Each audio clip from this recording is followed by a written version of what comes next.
Joe, I work for the Forest of Master Vale, and every year we plant tens of thousands of trees, a lot of it with local community groups.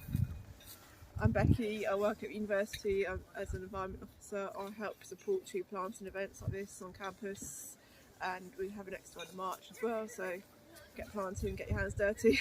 Thank you. And I'm Chris, I'm a volunteer at the Forest of Master Vale, and I help Joe. Thank you. Thank you for organizing this so that we could plant more trees and yes, Well, thank Yeah, you. no problem. Yeah. save the environment. Thank you for volunteering, because Yes. we've done a lot today, as you can see. Brilliant. Yeah, Yeah, we've done brilliant. about 1,100 in total over 2 days. So Wow, 1100 in 2 days yes, at Fantastic, Cranfield. isn't it? yeah, just here the hedge, just about here. 800 hedge, 300 trees here. Wow, that's In a couple of brilliant. years, it's going to be woodland, flowers everywhere. Yes. Beautiful. Gorgeous. Thank you so much. Thank you. Thank you for your help. Yes. Trees? Yes. Okay, so what's going to happen is I'm going to give you a very quick talk about how to do it. If you plant these trees right, some of them might live to be about 1,000 years old. If you plant them badly, they could be dead tomorrow, so there's no pressure on you guys. And also we know which bit is your bit, that bit at the back. So if there's one little clump of dead tree, you know who it is. So this bit's important. You can come and get all the bits and bobs you need in a minute, but if you just follow me to where we're going to plant, I'll show you what to do.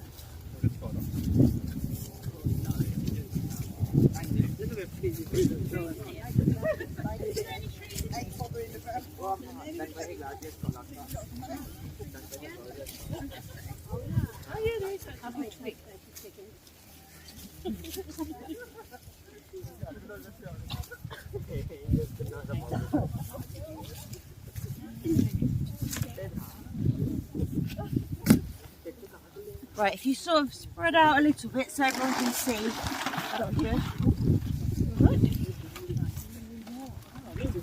We're spreading. Okay. So, because everyone else was too quick and too efficient, I think there's enough for one each, I think. Might be 2 each, but basically everywhere you can see one of these wooden stakes that doesn't have a pink tube on it, this is where a tree is going to go. So we've got a mixture, as I said, of all sorts of different native species, and just take the stake out of the hole. What you probably don't need to do is excavate a massive hole and spread all the soil around it, because everything has to go back in the hole again. So if you spread it all around, you're going to have to go and try and find it. Some digging is easier than others. Anybody got trainers? Yeah, a few have got trainers. You might want to work in pairs, just so that you save your feet. Okay.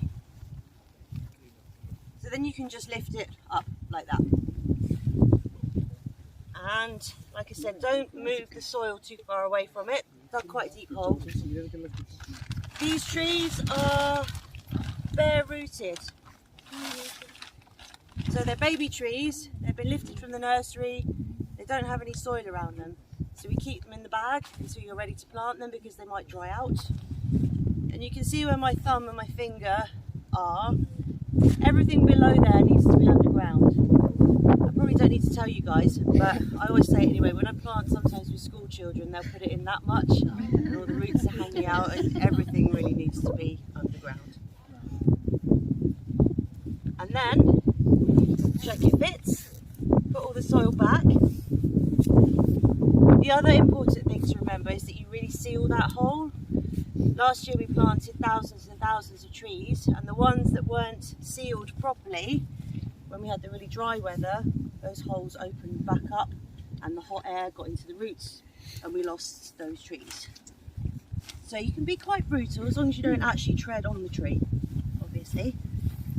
Make sure there's no gaps. And the last thing you need to do, so I think you've probably got deer here, I imagine you've probably got mudjack or something like that. We're going to protect the tree.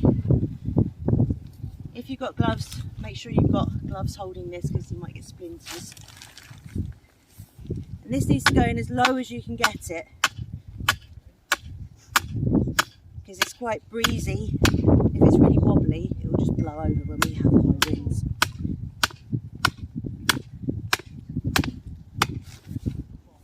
very last thing you do, take a tree tube. These are biodegradable. I think they're made of some sort of cellulose, which is brilliant because previously they were always plastic. You only need one. The top of this has a slight lip. Can you see that? Yeah.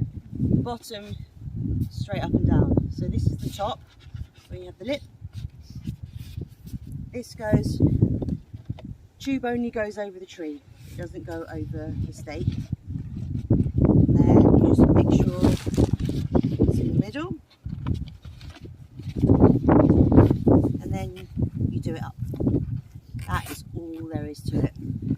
So you guys have got the luxury of being able to do the most perfect, beautiful planting of the entire day, because there's one each, I think. So plant well and let you get on with it. Any questions? Okay, crack on then. Wild service, oak. There's something else as well. There's a real mixture of native British species. So you name it, we're planting it. Hi, I'm Becky. I'm Energy and Environment Officer at Cranfield University, and I'm supporting tree planting on campus and helping to organise the tree planting events. Our next session is going to be March time. We're going to be planting a tiny forest. So, you know, get planting, everyone. Get volunteering, get out there and get your hands dirty and plant some trees. Thank you.